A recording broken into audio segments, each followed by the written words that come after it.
Yo, early upload. Hey, it's always good when there's lines out. All right, like, subscribe, hit the notification bell so you be notified every time I upload. Um, how about it, man? That Bulls game, we knocked that Bulls game out the park today. On the pod earlier, and we hit on a few other spots. If you're new to this channel, I talk about I give out picks, prize picks, books, and everything that coincides with same game parlays. Right now tonight, I'll be busy in the morning. So it's 1 in the morning. I'll be busy. Gotta get up in the morning, hit the gym, whatever the case may be. Try to switch my schedule up, but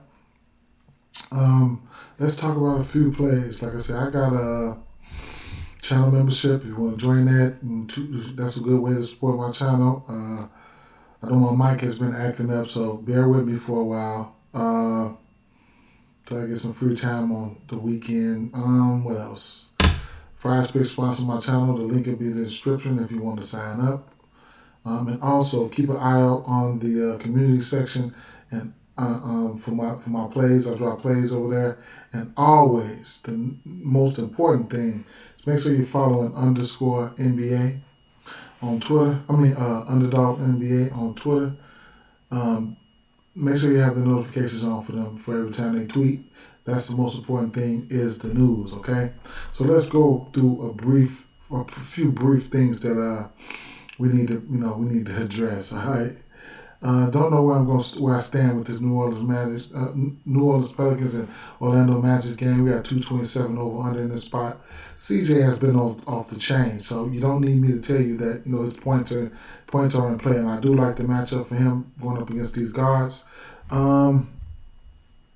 Franz Wagner is questionable, so keep an eye out on that. Okay, so let me tell you what I'm looking at.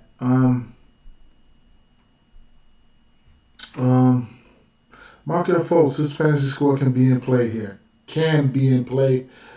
It can be in play. Fantasy score on PrizePicks. All right, it can be in play. It's not out right now. I'm just really premature, thinking with that. Jonas Valanciunas has been killing it. Can't talk you off his double-double. I don't know if I'm going to get there, but I can't talk you off of it. All right. Barney in foul trouble. You're going to see the point prop for Wendell Carter is sitting at 16.5. I have interest in that. He has the ability to shoot the ball. So, he trying to get Jonas Valanciunas to step out and guard him, then, that's something that I think he's probably capable of doing. But I've been looking at him for the threes. His three ball is sitting at 1.5 at plus 124. He's hit this number. He's hit 2 threes or better in 4 of his last 6 games. He's hit 2 threes or better. So trying to get Jonas Valanciunas out the paint. Get a few easy buckets from behind the arc. It's not out of the realm of possibility. So I'm really, really looking at that Wendell Carter over 1.5 threes at plus money right there. And you can even get to a one piece if you want to, if you got something pretty sexy, because this rebound prop is sitting at 8.5. I really hate taking the 8.5. If I'm going with the 8.5, I'm almost just most ready to go with the double. So. Can he get there? Yes. Do I want to take that? I don't know, man.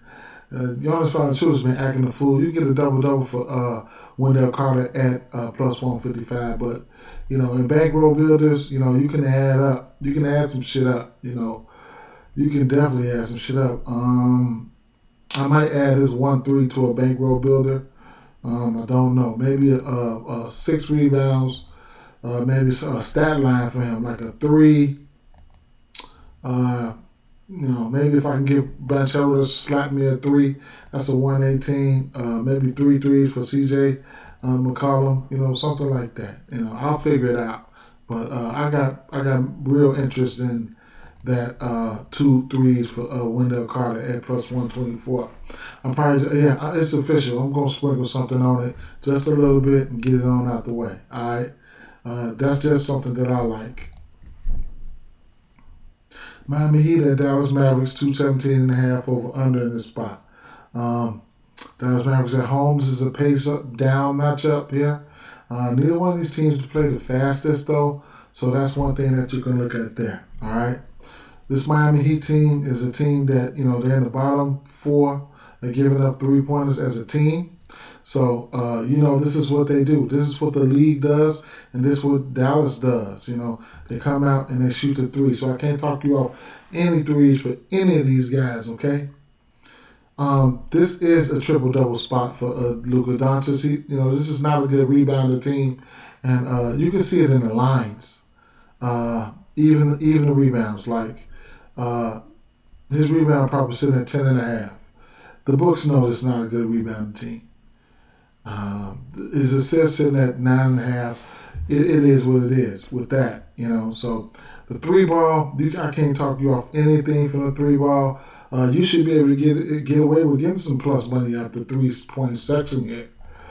You even got, when you got guys like this sitting up there, you could take 2 for Hero, 2 for Dinwiddie, 3, a couple of them for those guys, and getting out of that. You know what I'm saying? But this team. Let's see, the 3-ball. I know about Hart anyway. The shooting guard, Miami Heat give up the second most threes to the shooting guard position and the small 4 position. I believe they're peaking out down there, at around 3 in the bottom third of the league. Okay. Point guards not so much by the numbers, but it is what it is. Okay. So the shooting guard and the small 4, you can look at guys like Dinwiddie. Oh, and they have Dorian Finney-Smith back. So yeah. Bam Adebayo's numbers are in play. Believe it or not, it's just not. That's not the face-up matchup, or whatever the case may be. This Dallas Maverick team, he'll probably be faced against some wood. So his numbers are in play. I don't know if I'm going to get to him though. To tell you the truth, I don't know if I'm going to get to him, but yeah.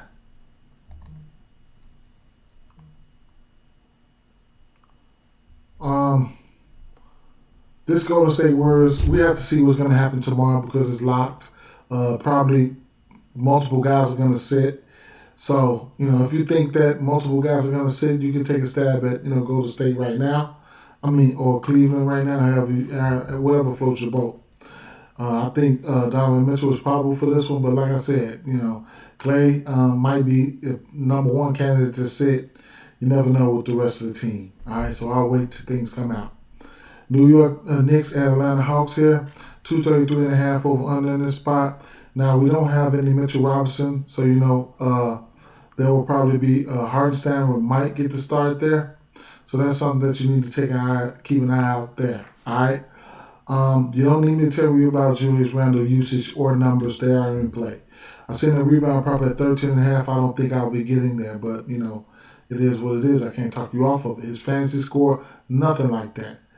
Trae Young is questionable. He did get injured. He came back in that game. He finished the game. So we'll see what's going to happen with Trae Young. Okay, keep an eye out for that.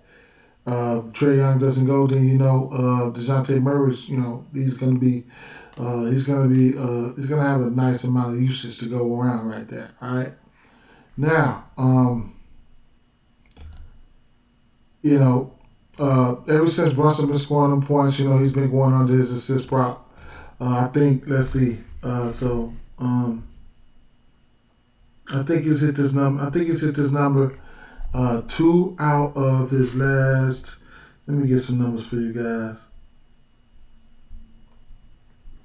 1, 2, 3, 4, 5, 6, 7, 8, 9. So he's hit this number 2 out of his last 9 games. 6.5 assists. Then he's hit the under 2.5. 6.5 assists, 2 of his last 9. No, he's hit the Yeah, he's hit the under 7 out of his last 9 games. I'm so sorry. It's late for me. But you guys know the drill. I went to him last game. It's juiced up again. It was at minus 140 something last game I went. Going right back to the well. Personal play is just something that I like. It's probably going to add something with it to knock that 50 cent juice off of there. But, it is what it is. His number will come out at about 6 on PrizePicks. I don't know if I'll be able to get there, but I don't know if I will be able to get there. It might come out at a 5.5, to tell you the truth. So, there you have that. And, phone ringing at 1. Let me hurry up and get off of this. Alright, so look, Los Angeles Clippers at San Antonio Spurs, 230 over under here. And what I like here, I'm looking at both of the rebound props. Zach Capello hasn't played this team that many times. Actually, he's faced Ivica Zubac once, and he gave him 20 points and 8 rebounds. I think that was a couple of years ago, though. What I will say is I like the rebound prop for both of these guys. And I can't talk you off the points for Jakob Poeltl. In fact, I can't talk you off a double-double for neither one of these guys here. All right, so look, I'll probably end up sprinkling on, and one of them probably going to hit it. All right, so that's how I probably would look at it. I'll probably individually take them both, and one of them might hit it. All right, so let's points to the center position here. San Antonio Spurs, they will give it up. Shit. San Antonio. And Los Angeles Clippers, they right here. They neck and neck for the points. Rebounds. Rebounds per 48. Where are they? Where are thou? Okay. San Antonio Spurs right there. Los Angeles. So I'd imagine only to the center spot, this Los Angeles Clippers is a little bit better. But, it is what it is. If you don't want to get to his rebound prop, you can definitely look at Jakob Poeltl's points. Jakob Poeltl's points are coming out at 11.5, and I like that. I like that too. So I like that. His fantasy score, PRA is probably going to be in play too. All right. Not going to touch on anything else. Just going to keep it moving. I like both of these centers, even if you want to do them same game parlays and try to implement both of those guys together, at least to get the same plus money, then be my guest. All right. I'll definitely be taking one if not both, though. So I like that. I like those. I like that spot there. Indiana Pacers at Denver Nuggets. Look, 239.5 over under in the spot. Jokic, he's had a triple-double in 9 of his last 15 games. Like, insane. You'll get a triple-double for Jokic right now at minus money. Like, it's at minus 105 right now. If you go, you can get like a plus 130 if you take the triple-double in the win. So be my guest with that. Like, he's had 9 triple-doubles in his last 15 games, okay? Now, this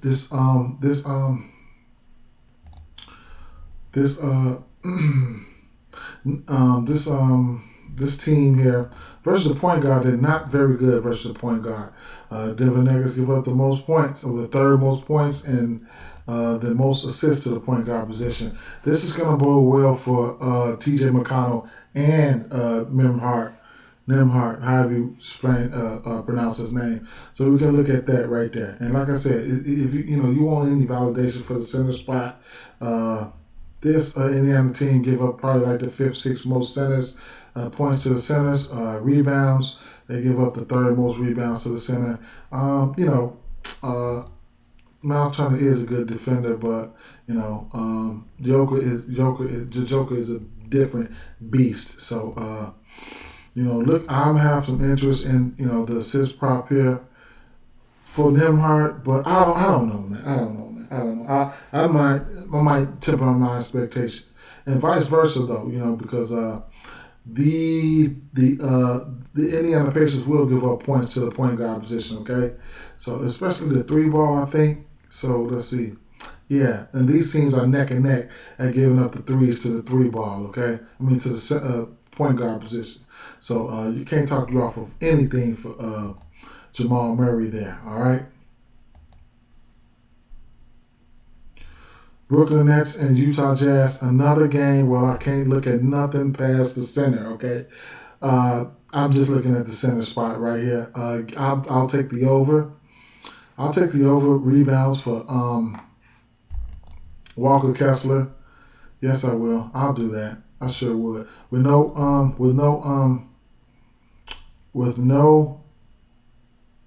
Kelly Olynyk. Yeah, I'll take that. And vice versa, man. I have interest in I like both of their rebounds, man. I know Claxton, he redeemed himself tonight. Because if that motherfucker didn't redeem himself, I would have been mad as fuck, okay? So here's some numbers for Claxton, all right? Now, we already know. I like the blocks for both of these guys, okay? Walker Kessler is averaging 2 blocks. Nick Claxton is averaging 2.5 blocks, okay? So here's the rebound totals. So he's had a double-double in 4 out of his last 5 games. So the one that he missed he had 9 points and 9 rebounds. That was versus Boston. And then a following one, he had 9 points and 9 rebounds again, and that was versus the New Orleans Pelicans. Okay, so Nick Claxton is in play.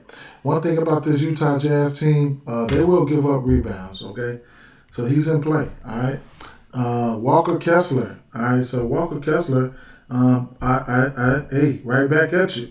You know, I like his rebounds too. Okay, so here's Walker Kessler's had a double-double in 4 of his 5 his last games, okay, including double-digit rebounds in 5 out of his last 6. He's averaging 2 blocks, okay.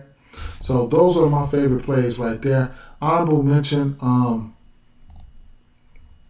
Mike Conley, 6.5 assists. I haven't looked at the numbers for Mike Conley and this Utah Jazz and this Brooklyn Nets team, but I'll get into that.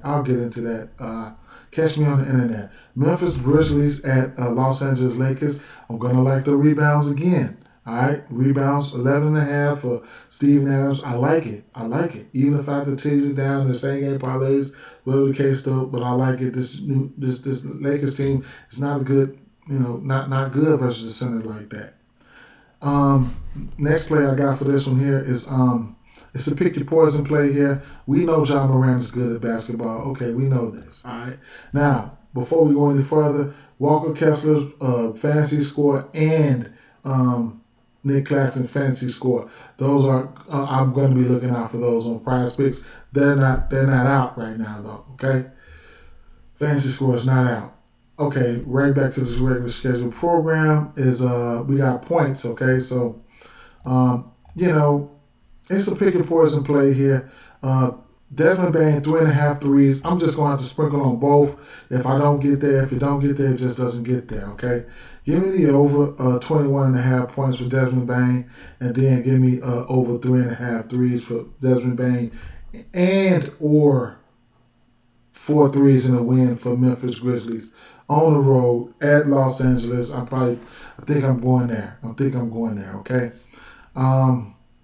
Desmond Bain has just been on the tear, and I know he shoots a little better at home, I believe, but he's hit 4 threes or better in 3 of his last 4 games. I just like it. If you don't want to get there, you can get to the points. He's hit this point prop. 1, 2, 3, 4 out of his last 6 games, 21 points. And like I said, if you're on the books, you can tease it down. And then I can't talk you off his fantasy score, none of that. So on PrizePicks, that's probably what it's going to be, his fantasy score. I want to see what is going to come out. I guess if it comes out in the 30s, I'm probably going to have to get there. Fantasy score has been 39, 45, 45, 32, 32, 51, 42. All right? So it's a lot to like about that game. Last but not least here, Oklahoma City Thunder at Sacramento Kings. We don't know what the status is going to be with. We don't know what the status is going to be with the kid, man, Sabonis. But this Oklahoma City team plays hard. I'm so tired of targeting players against this Oklahoma City team. It's not going well for me sometimes. So I'll tell you this right here. All right, I gotta find a way to back Giddy. You know, you guys know I've been backing him, especially on PrizePicks with the fantasy scoring, yada yada yada. So I'm gonna find a way to back him. Okay. From a small forward standpoint, I'm gonna call him small forward right now. Sacramento Kings, they're giving up the second most points to the small forward position. They are giving up the fourth most rebounds, and they are giving up the fifth most assists. Okay, that's PRA. All right, and then if you want to go to fantasy points, they're giving up the most fantasy points to the small forward position. With that being said, guys, I got major interest in Giddy. I got all night to figure out how I want to take it. Peace out.